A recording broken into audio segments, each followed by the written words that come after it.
Hey guys, my name is Matthew Luna, and today I will be talking about polyandry and fitness in female horned flower beetles, which is called the Gnatocerus cornutus.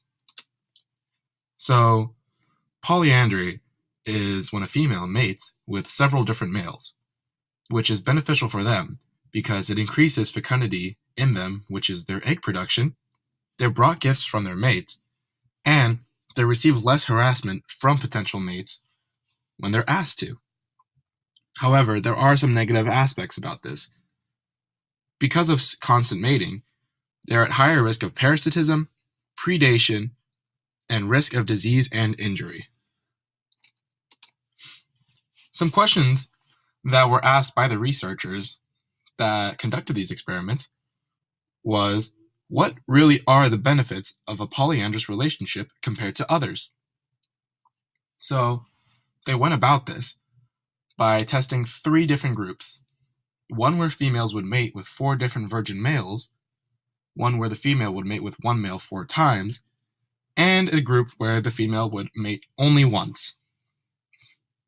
They would take these females after being mated and place them in an area where they can lay their eggs and were given food while they were laying eggs.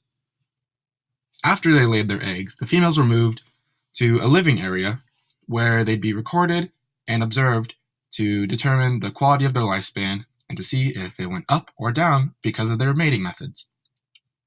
Finally, the eggs that were laid by the mothers were taken and by random and were observed from their hatch to the development of being an adult. The results of the experiment was that the monandrous and polyandrous females laid more eggs than that of the one-timer females. Female longevity was not affected by mating style or body size, and the sons from the polyandrous batch matured quicker and were more attractive than their counterparts. Some major discussion that was brought up about this was that regardless of polyandrous or monandrous, mating more than once increased the fertility rate for females compared to mating only once. With the data, it supports the claim that females mate more than once to deliver sperm to all of their eggs in order to increase the chances of all eggs being fertile.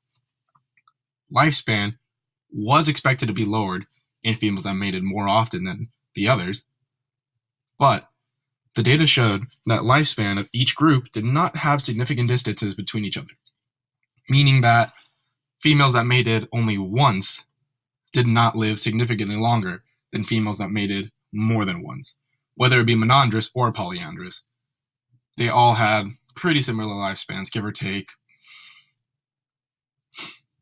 Also, the cost of mating is low in the G. cornutus, according to the data, so testing on larger insects or animals is the next step to further this test theory.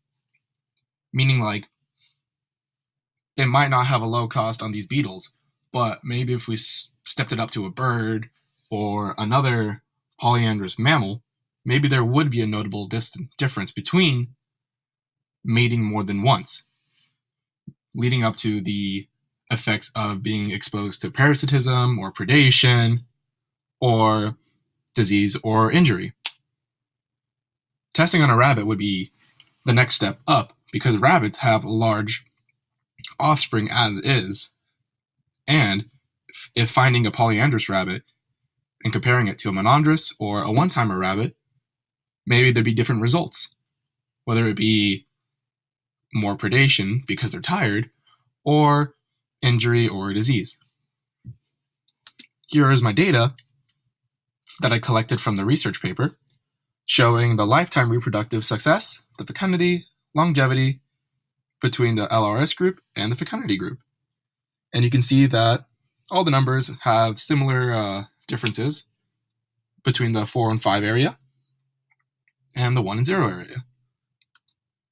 Here's some more data for the male offspring and female offspring, showing their development patterns and how long it took for them to develop. And at the bottom, it tells you the average values for offspring over 20 mothers for treatment. And here's the final table showing the weight, longevity, attractiveness, and other qualities that were recorded by the researchers. Thank you guys so much for watching my video. Here's the citation and where I got the paper from about the Gnatocerus cornutus. And I hope you have a good day.